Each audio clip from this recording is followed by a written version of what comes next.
All right. We will go ahead and get started for today. Today, we're going to kind of break down the reading in the English section and kind of get you guys ready for that. So, one of the things I did want to show everybody, I guess I'll cover that at the end, I guess, is just kind of like where you can find more information about scores and the scores you need for the test that you're taking. So I will make sure I touch on that at the very, very, very end. But for today, we'll start with the reading section and then we'll move into the English section. And so the student handout that I emailed out for reading looks something like this. So if you'll have this one out first, and then we'll move to English after that. The other thing that we will look at whenever we look at the reading section is the sample questions that looks like this. If you printed them out, if you didn't print them out, that's okay too. I'll project everything that you need, but if you have that printed, it would be helpful. We'll go ahead and get started with the slides over reading. So if you take a look at this, hopefully, there we go. So this was part of the slides, the overall slides last week, and I hit some of it very quickly, so I just wanted to start with a quick review.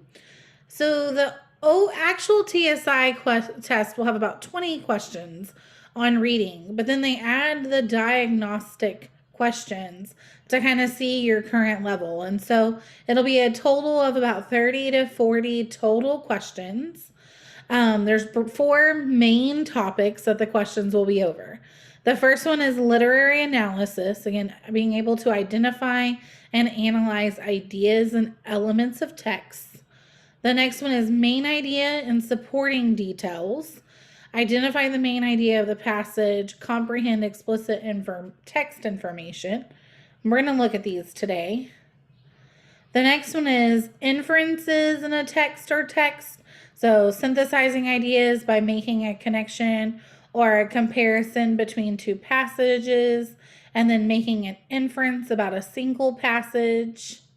And then the next one is author's use of language, identifying the author's purpose, tone, organization, and rhetorical strategies, being able to use evidence and determine the meaning of a word based on a context.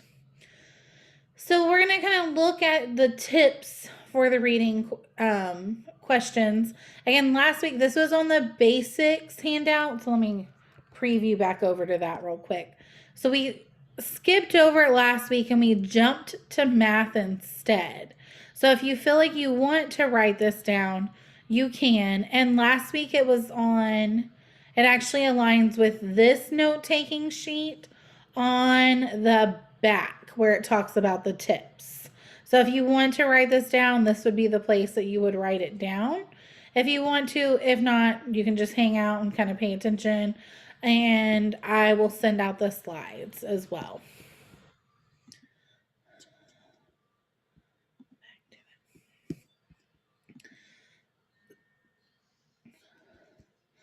So remembering that the TSI is a computer-based test, and it is a computer-based test that is not timed. So you have as much time as you need. Also remembering you will not have a physical test in front of you. You will only have the computer showing you the questions where you will answer the questions. You will have that highlighter tool that is built into the test. But other than that, you have a scratch paper and pencil. That's what you have for this test. Unlike the STAR test or the EOC test that you might have been familiar with, they do not allow dictionaries and they do not allow thesauruses. And so it is different in that way. So no one can use those resources. So really the only resource you have is your scratch paper.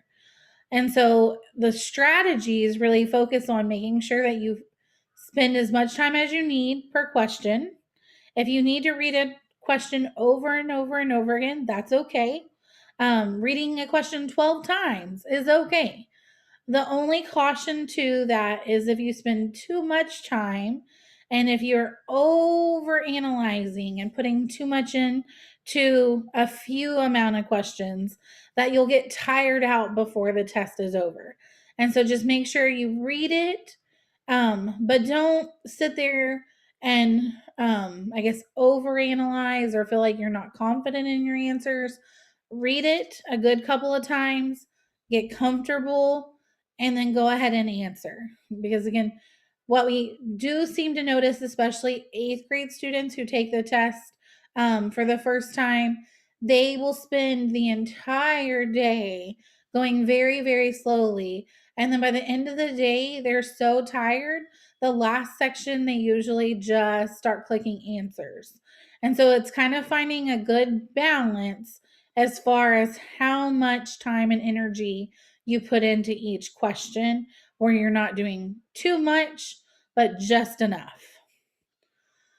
Like with last week and how I modeled for math, it is very important for you to write. Again, that is how your brain processes. And so eliminating that ability to show your strategies on the actual test is a big factor to your success. And so making sure that you learn how to use your scratch paper to take notes, write down your thoughts, work out the problem, and then again, like I said last week, actually eliminate your answer choices. Write down A, B, C, D, and physically mark them out. And then do your 2-finger match between your answer choice on your paper and the answer choice on the computer screen, so you make sure you don't click a wrong answer and error. Again, always make sure that you ignore the answer choices. You come up with your own answer choice instead. They do have distracting answer choices, which are answer choices that seem correct, that are not correct, there to trick you. So always try to come up with your own answer before you look at the answer choices. Again, just like last week with math, the more you know the format of the test and what's expected, the better off you'll do. And so that's why I really do encourage you to check out the practice test on College Board's website. They do have a TSI 2.0 practice questions. It's broken down by subject and even the sub subjects, where you can physically take the test on a computer or answer the questions on a computer. I would sit down and practice that before you actually take the test. Whenever you're looking for the reading questions, again, it's always good to make sure that you write down the keywords in the question and then you skim the passage to find the answer. So, how the test is broken down is you'll have some longer passages that'll ask you anywhere from 5 to 10 questions, and then some shorter passages or paragraphs that'll ask you one specific question. So, the best strategy for the TSI reading is to skim the question first, write down any key words in the question, and then skim the passage to find the answer. So, we don't encourage you to necessarily read the passage first, but instead to look at the question, figure out what you need, and then go to the reading and find it. A lot of times they will put in extra words and words that you don't necessarily need to answer the question. So, like for instance, if this is an example question, the paragraph is primarily concerned with establishing a contrast between. The word primarily, they throw in lots of words like primarily, most nearly, majorly. You don't necessarily need those to answer the question. You need to get the big idea that you need to know that it is establishing a contrast between. If you can pick out the important words and jot them down, it'll help you go back and find those answers. So don't let the extra words, I guess, take any of your time away from you. Really hone in on what's most important in the question. All right. So things to think about. So when you are reading, you will need to read on the surface as well as down below. So you'll be able to need to read what's black and white, and then you'll also then have to infer what you believe is going on based on what you've read.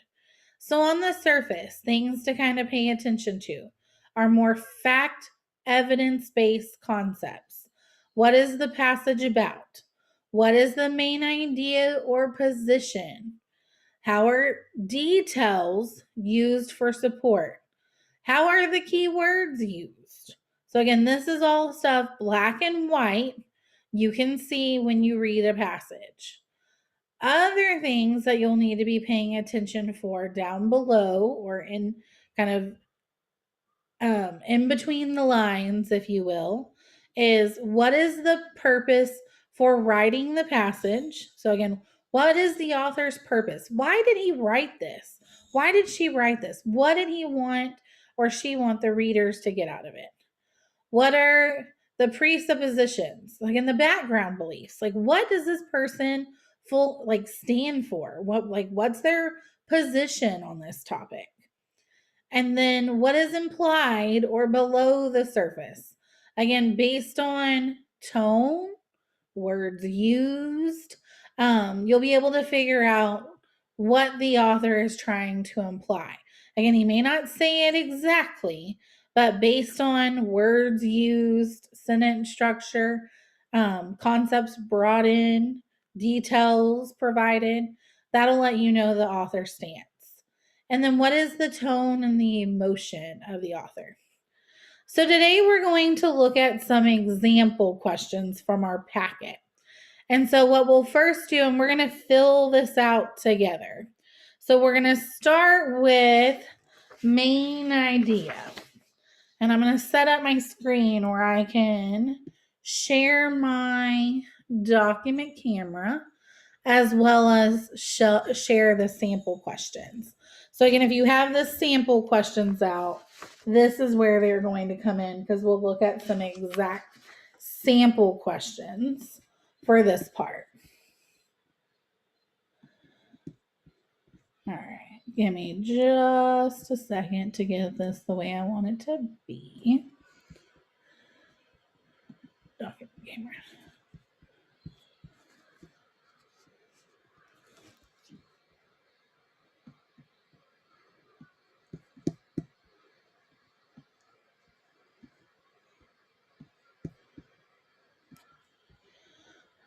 All right, so if you do have your sample questions, it might be helpful to have them out. So you, again, it might be better than looking at, depending on what screen you use for our sessions. Because again, I'm sharing my screen and I'm going to do split screen.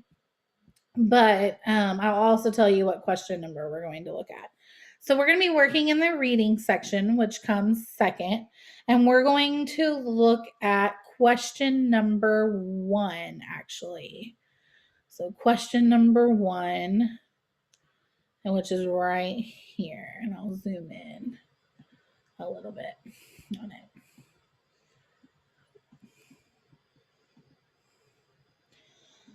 All right, so question number 1 is a main idea question.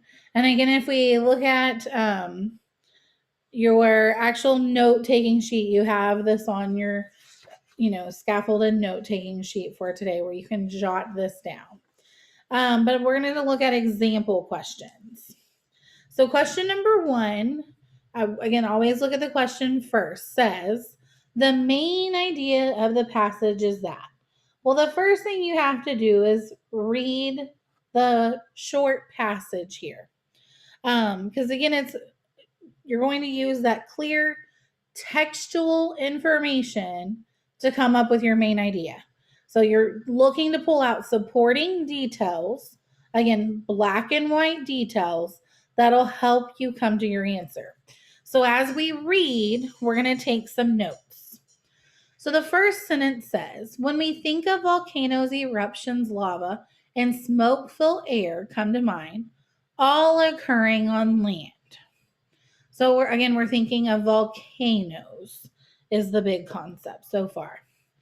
Most people are surprised to learn about the prevalence of underwater volcanoes on our planet.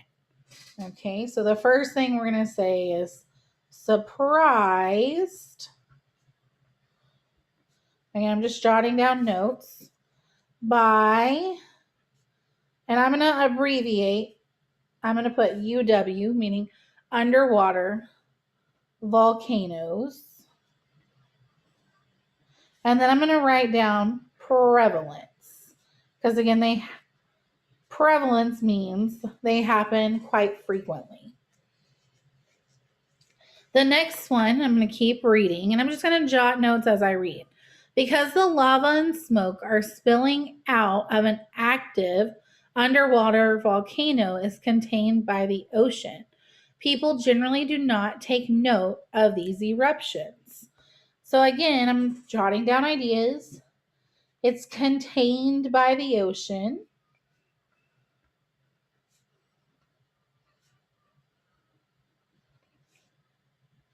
The other thing is people don't take note. We don't even notice these in a lot of cases.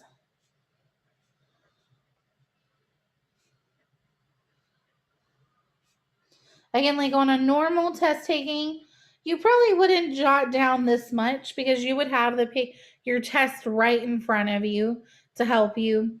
And you could underline important information. And then you can still highlight on the computer screen.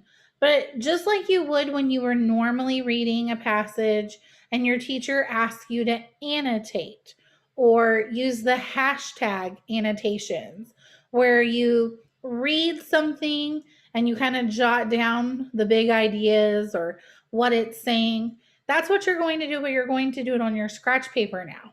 And again, because you can't use that highlighting or underlining on an actual test, it might take a little bit more note taking. So I'm going to keep reading, and the next questions part of the sentence says, however, the largest underwater volcanoes are capable of creating huge tidal waves. So the next thing I'm going to say, can cause tidal waves.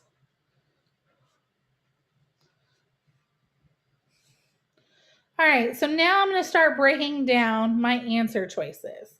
And again, I'm going to jot down A, B, C, D. And again, I'm looking for the main purpose or the main idea of the passage. And so far, the main idea in my head, I'm going to kind of say it out loud. Most people do not pay attention to underwater volcanoes, but they can cause tidal waves. Again, that's my own little main idea that I've come up with from my notes. So now I'm going to start reading my first answer choice. Answer choice A says, traditional volcanoes and underwater volcanoes are similar. Well, it doesn't really talk anywhere in the passage about their similarities. It talks more about how they're different than their similarities.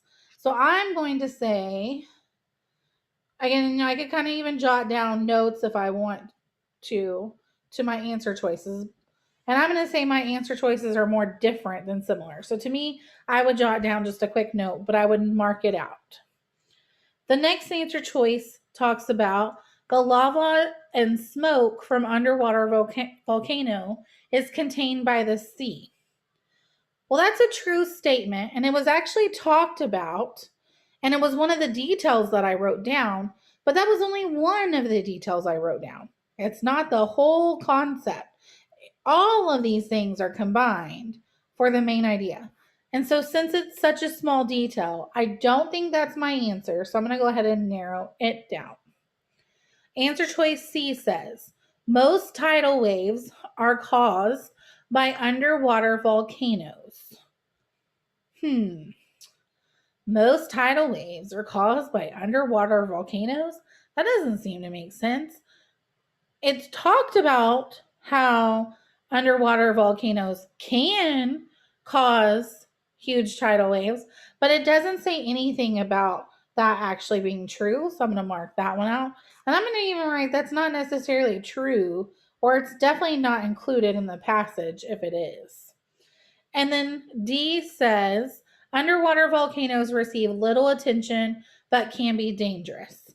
So again, so far, two of our ideas were people are surprised by their prevalence, they don't take note, and it's dangerous. So it's combining more than one detail. Yes, this will be my main idea. This will be my answer. So I go ahead and go with it. Again, the concept is making sure you're working through the questions just like you normally would on a test.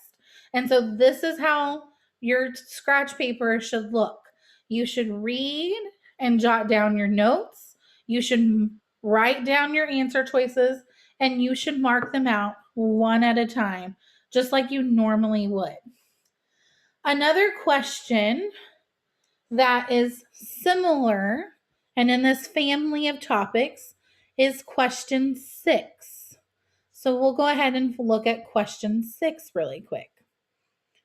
So again, this one is asking about, again, the main idea. So I'm going to kind of take my paper and just kind of scooch it over a little bit. I might even fold it over this time. And I'm going to just kind of show you the whole concept with this question. So this is now question 6. And if you even want to note the questions, it's probably a good idea. So question 6, the main idea of the passage is that television. So now I have to figure out what television is playing a role here. So again, I'm going to read the passage. I'm going to jot down notes. Television has been the primary source of information and entertainment for most Americans for over the last 50 years. So it's the primary source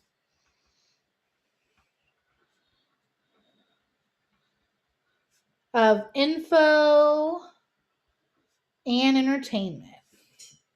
I'm going to keep reading. However, with internet, the use on the rise after year, some may wonder if surfing the net will soon surpass watching television as Americans' primary leisure activity. So again, as we increase internet, is that affecting TV? Indeed, some recent surveys show that time spent on the internet is now greater time spent in front of the television. However, this statistic may not tell the whole story, as 59% of Americans say they multitask, using the internet and watching TV simultaneously. So again, that's talking about multitasking, where I do both at the same time. So I'm on the TV and the internet. So I just kind of jot down my notes as I read. Now I'm going to start looking at my answer choices.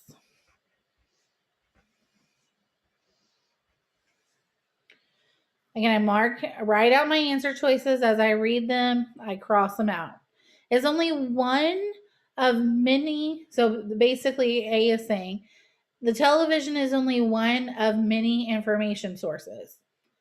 Well, that's not true because we said it was the primary source at first. The next one says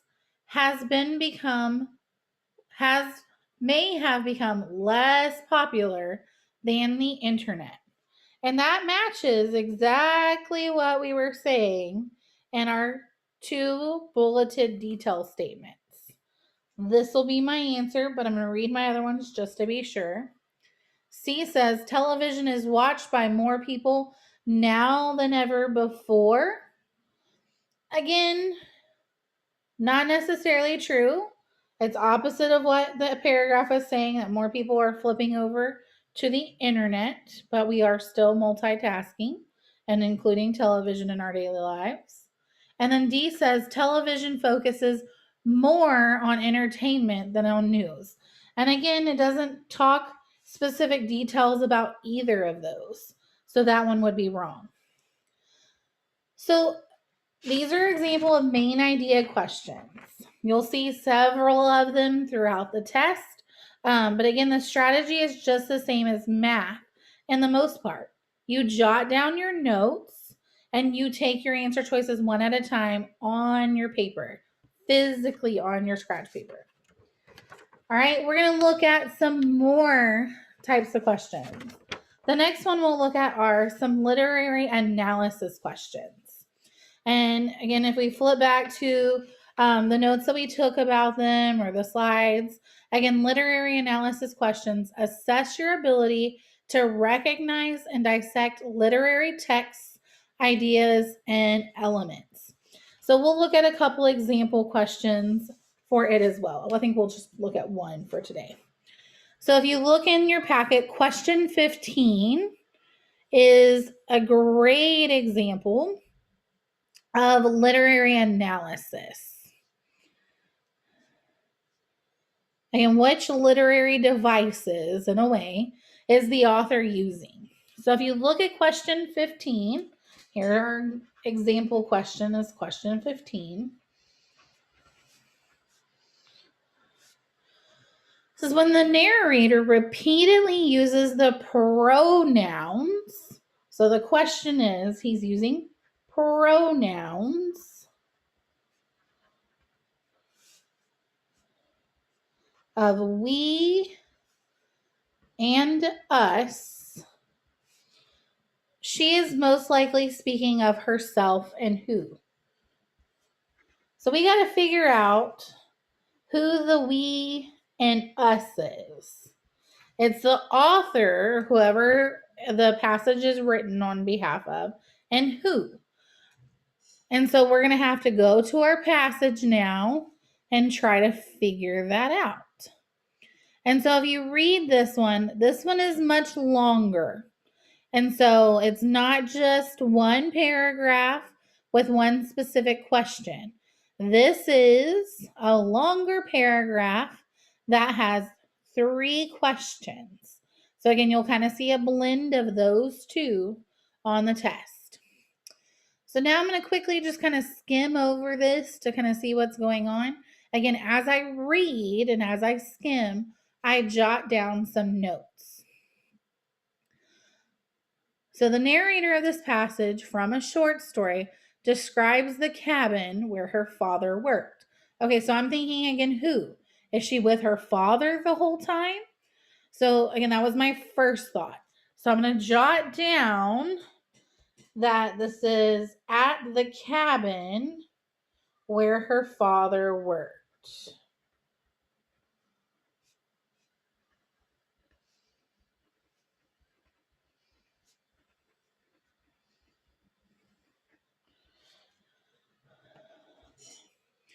I wasn't sure what this work involved, but it must have been exciting because the lab itself was exciting.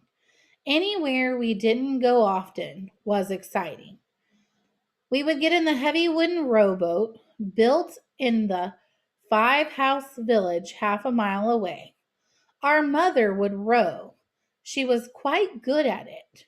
And by following a twisty and windy footpath over fallen trees and stumps and around boulders and across wet patches, there were a few slippery. And it keeps going on. I'm going to kind of stop there because I don't really see many R's or we's other than our mother. So far, you can probably guess that this is talking then about her siblings. Just by that first, our mother. But I want to keep reading just to kind of make sure that I'm right. So if you kind of read the next paragraph again, I don't really see a whole lot of R's or we's. It's more talking about the place. So I'm going to kind of skip over it for now. And I'm going to go to the rest of the passage to see what else I can find. So here, this one's talking about what they would do. So We would hide in the ice house, a dim and mysterious place. And then it just kind of keeps going on to talk about there would be, evaporated milk. So again, it's being very detailed oriented. And then it would go on to the last paragraph and talk about what did we do in there? There was nothing to actually do. We had pretend we had vanished, that nobody knew where we were. And so it goes on and kind of talks about how they were playing in this house with nothing to do. And so, again, just by the first paragraph, I was thinking siblings, but I kind of looked through the rest of the passage to make sure. And I look at my answer choices of A. Again, this one's very easy, but I still would want to write it out on my scratch paper because I want to make sure that I don't make an error. I want to do my 2-finger match. So a sibling, yes, because it's talking about our mother. It's not her mother, and it's not her father. Her father's working there. Her mother's the one who got her there. And it's not the reader. She's playing with her brother or sister while they wait while their dad works. So answer choice of A. Again, this was just an example of a literary analysis. Again, why was that author using those pronouns? Who was he talking about? And again, she never once introduced siblings. She never said that they were her siblings. But just by the other writing, I was able to figure that out when it talks about the mother and the father and then them playing together. All right, 2 more different types of questions.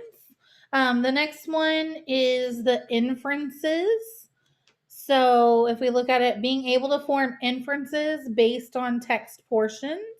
Again, the notes that are on your note-taking sheet say that inferences determine your skill in regards to coming up with your own ideas based on connection or comparison between 2 passages.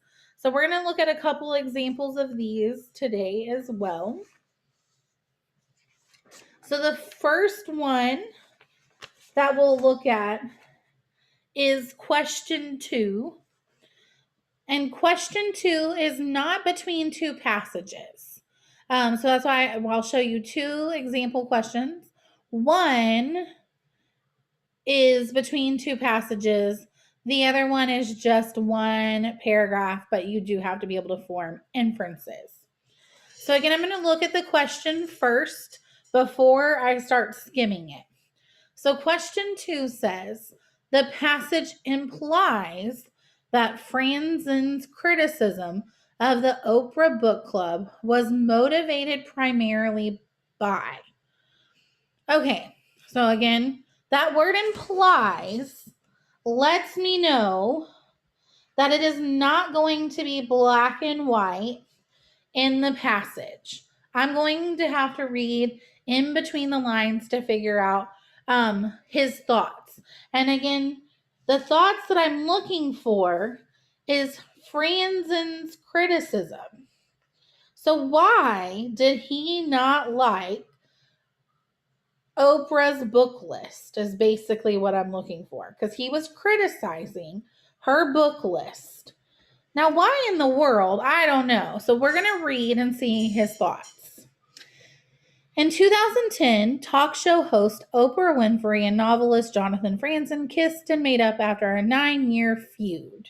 In 2001, Franzen was disinvited from appearing on the Oprah Winfrey TV show to pitch his novel, The Corrections, after he made it clear that he was unhappy about being chosen for the Oprah Book Club. Okay, so he's unhappy that he was selected. That's kind of interesting. So he was actually selected himself. So that's the first thing to kind of take note of. The first part, the first couple of sentences was just background information. Describing his work of, so he says he is high art literacy.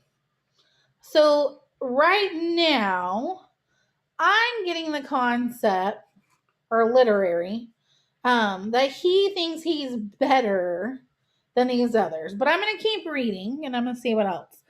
Franzen said he did not want to be associated with the club, which he accused of occasionally choosing schmaltzy one-dimensional.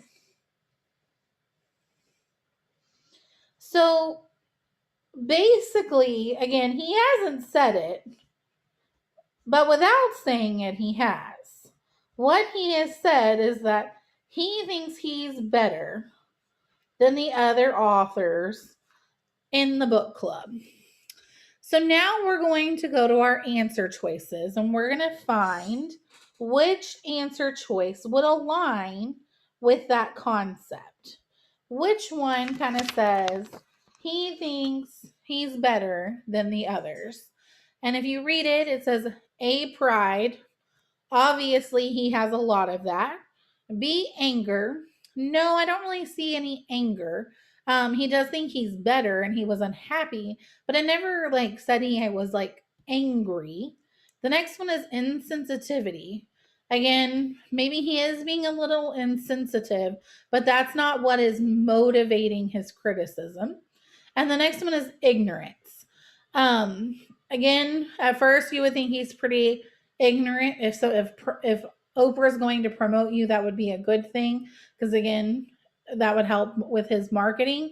But he thinks he's better than that. However, why I would not pick ignorance is if you keep reading, it does talk about how Oprah called his next book a masterpiece, and so he's obviously not an idiot. He's a very intelligent person. He just thinks he's better than other people. And so that's why A, pride is the best answer. But again, this is one that shows how you have to be able to form inferences just based on what you read, what is not necessarily written black and white. Now, another example of forming inferences or making comparisons between two passages is question 11. So I want to look at question 11 really quickly. Question 11 is having you look at passage 1 and passage 2. So here's question 11. Again, in question 11, it's saying the author of passage 1 would most likely criticize the author of passage 2. So why is passage 1 criticizing? Am I spelling it right? Yeah. Passage 2. So again, this is going to be a 2-passage reading. So I'm going to kind of pull it up. I'm just going to flip the passages real quick and zoom into those. And then from there, you have to be able to understand what both authors are saying. So the first one, I recently met a 5th grade teacher who had asked her students what they did after school. Most said they stayed inside and watched TV or spent time on the computer. Some went to a recreation center for an after-school program where they played computer games. A handful of students played outside, but most of those were doing organized sports. It turned out that fewer than 10% of the children were enjoying unstructured time outside rather than concentrating on electronic devices. This is a tragedy. Now, more than ever, kids need opportunities to learn and develop through outdoor activities and not just organized teams. Parents, limit computer use and encourage your kids to get outside and play every day. So, the overall understanding of passage 1 is all about kids being on technology is preventing them from playing outside.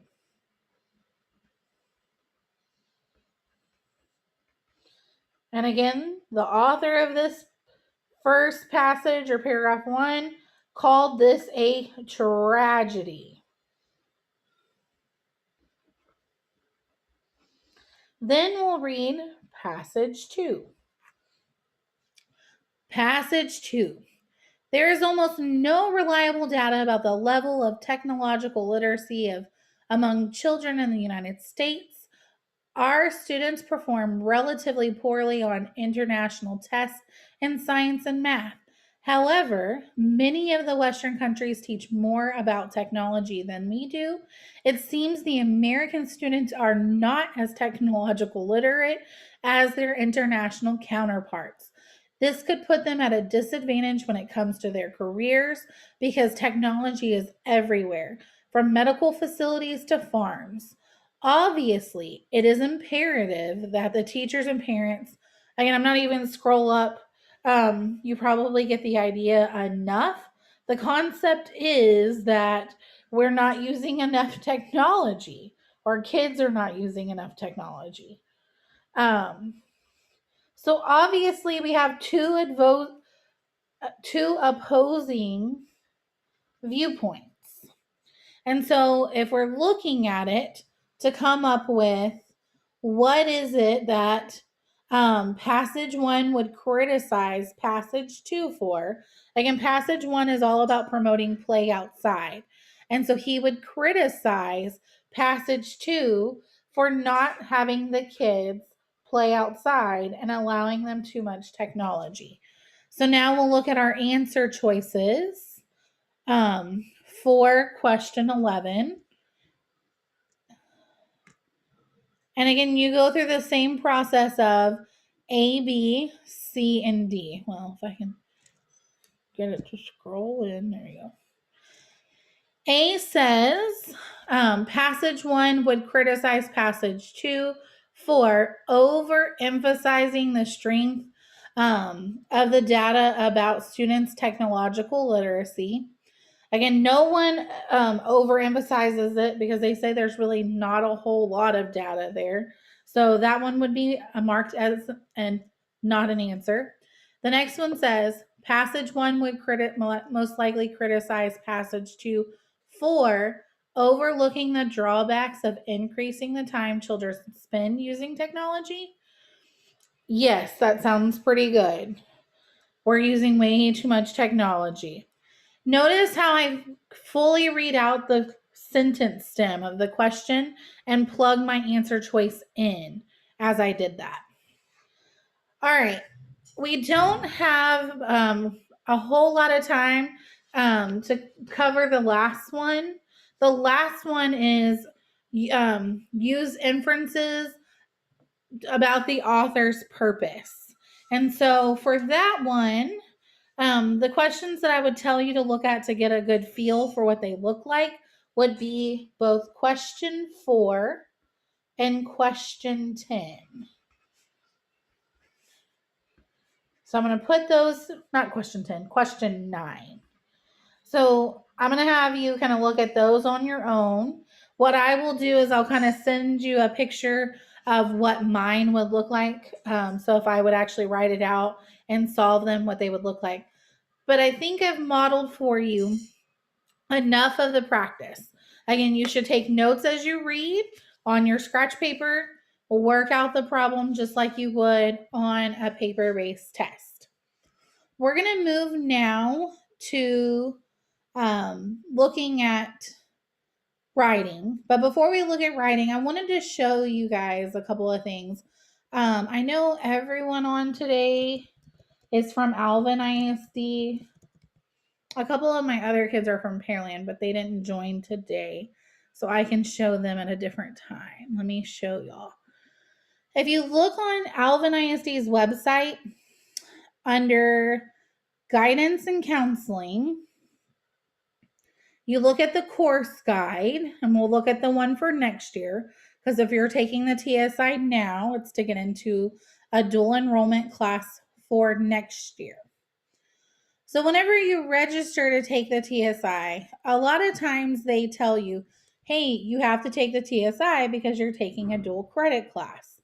But they don't exactly explain the whole TSI to you, or at least how I've always seemed like students don't know the whole concept. So what I wanted to show you, if this would pull up the right way, when you pull up the course guide, it's going to pull it up as a Google Docs spreadsheet where there's multiple tabs. Oh, I clicked on junior high. That would be why. Let me go back and click on high school.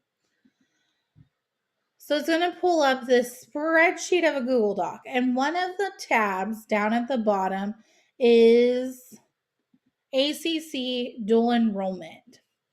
And when you scroll down, it actually lists out all of the classes that they offer dual enrollment. And then it tells you about the TSI prereq.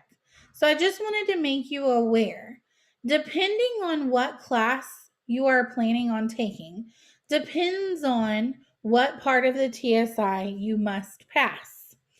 So if you notice, like for instance, if you are going to take anatomy and physiology, you only have to pass the reading part of the TSI. If you fail the writing portion or in the math portion, that's okay. What you have to focus on is that you pass the reading section of the TSI. Obviously, if you're going to take accounting, you have to pass the math portion of the TSI. But notice you do not have to pass the reading or the writing. To take some classes, you don't have to pass any section necessarily. Like if it says admission only, it means they require you to take the TSI, but you don't necessarily have to score a certain score to take that course. Now, let's say you're an upperclassman and you're going to be taking like English 3 or English 4 dual credit. You do have to pass the reading and the writing of the TSI, but not the math. So it is dependent on the class that you're planning on taking. So I would encourage you to kind of take a look at this so that way you know before you take the test. And then again, once you get your scores, it'll let you know if maybe you need to take the TSI again. So I just wanted to show you guys that because again, I don't think they always explain that to students. So again, how you find it, go to Alvin ISD's website, click on departments, click on the high school course guide, and then at the bottom, click on dual enrollment, and then make sure you scroll down to the bottom a little bit. Now, the last thing that I'm going to talk about today for like the last 10 minutes is the writing section of the TSI. So let me get to it.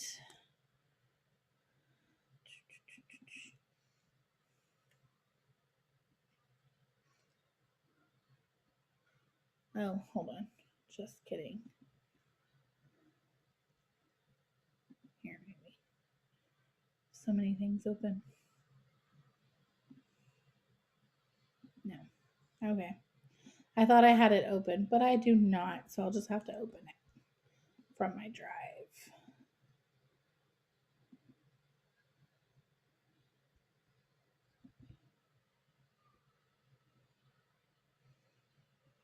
All right. Here we go. I apologize for the delay. So what I really focused on the TSI writing, and I emailed it to you, is the essay guide. Again, I didn't want to put a whole lot of emphasis because, again, most people don't necessarily need this section of the TSI, so I don't really emphasize it in the class that much. But I did just kind of want to give you a breakdown of kind of what to expect on the test and then focus on the essay more so. So taking a look at the writing, and I didn't give you a note-taking sheet for this. I will send you the PowerPoint once we're finished. So again, TSI writing, there will be about 20 multiple choice questions, and then you also have the essay. So just kind of noting that. So the essay revision and agreement, these are things that they will test you over on the multiple choice questions. And so this is where you'll be editing to help make writing better. Can you make it more coherent? Can you make it more organized? Are you choosing the best words? Again, just kind of fixing any rhetorical mistakes that they might have. The other thing is agreement. So subject verb agreement, pronoun agreement, verb tenses. Other things that they test over on the multiple choice are sentence structure. Is it a run-on sentence? Did you put a comma where it doesn't need to go? Improper punctuation, fragments and parallelism, subordination and coordination. So it's really hard to go over specifics for grammar. And I say the same thing in my SAT sections or sessions. It's really hard to go over everything grammar related that they could test you over because there's so many little bitty details. But if you do review basic grammar, punctuation, um, subject verb agreement, things like that, that'll be what you'll see on the test. And practicing test questions lets you kind of see the trend also. So this one, again, sentence logic, it kind of just talks about modifying phrases and clauses. The big idea is, can you edit to make writing better? But then when you get to the actual TSI essay, they're looking for a lot of those same things: sentence structure and sentence logic. So, are you able to write full sentences, put complex sentences together? Does everything make sense? Modifying phrases, clauses, again, all of the little things, as well as being able to get to the prompt. So I did want to show you a sample prompt today so that way you could kind of see. So again, they usually provide you some type of passage like they have here. So the passage says, some people claim that each individual is solely responsible for what happens to him or her. But the claim we ought to take absolute responsibility for is the kinds of people we are and the kinds of lives we lead suggests that we have complete control over our lives. We do not. The circumstances of our lives can make it more or less impossible to make certain kinds of choices. And then it tells you where the writing is adapted from. So here is your writing prompt or assignment. Are we free to make our own decisions, or are we limited in the choices we can make? Plan and write a multi-paragraph essay, 300 to 600 words, in which you develop your point of view on the above question. Support your position with reasoning and examples taken from your reading, studies, expertise, and observations. So, what I found today is some example passages that were actually written for this specific prompt. So, I'm going to show you a couple of them. What I want you to know is that the scoring is 1 to an 8, 8 being the best, 1 being the worst. I want you to read the response. I'm going to give you a few minutes to read it, and I want you to think about what this one would have scored. Again, I'm not even giving you necessarily the rubric yet, but just to get an overall feel. So I'm going to have this one up on the screen. I'm going to give you about a minute or two to read it, and then I'm going to tell you about this one's scoring.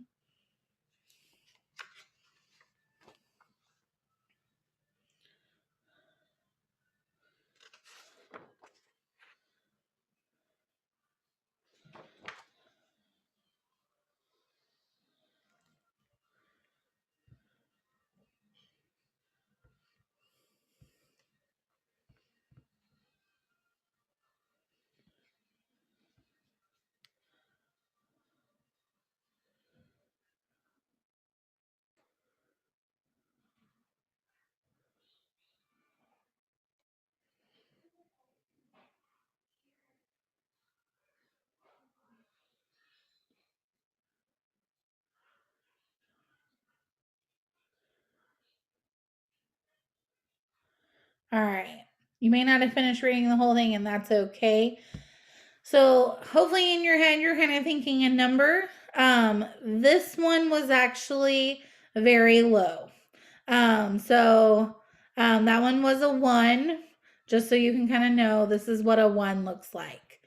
Again, for timing's sake, I won't have you read this whole one. The next one, and I'll note it on the slides when I send it to you. This one is a 4, so that way you can see what a good example of a 4 is. And then the last one, it actually takes up 2 slides, is an 8. So this was a perfect essay. So I wanted you to be able to see these and just kind of have a good example of what the essay will look like. So that is there for you. The next thing I want to show you before we wrap up for today is, again, just kind of some overview of what English questions might look like. So again, I sent you the sample question. So for writing, again, just so you kind of see the format, this passage here does ask you for questions 1 through 5. And then also note how they even number the sentences for you. So then that way, whenever they ask you questions about it, they can say, okay, if they were going to combine sentence 1 and 2, so again, that way you can go up and you can find sentence 1 and sentence 2. And then you'll see how they ask the questions. A lot of these have to deal with, again, maybe sometimes moving sentences around or changing the beginning of sentences. So I definitely encourage you to look at some practice questions before you take the test. So last week I showed you College Board's online questions. I do highly, highly, highly recommend those because it shows you how to take the test just like you would normally on a computer. I also wanted to show you how many different TSI practice questions are out there. So that way you can take a look at those as well. Let me pull them up.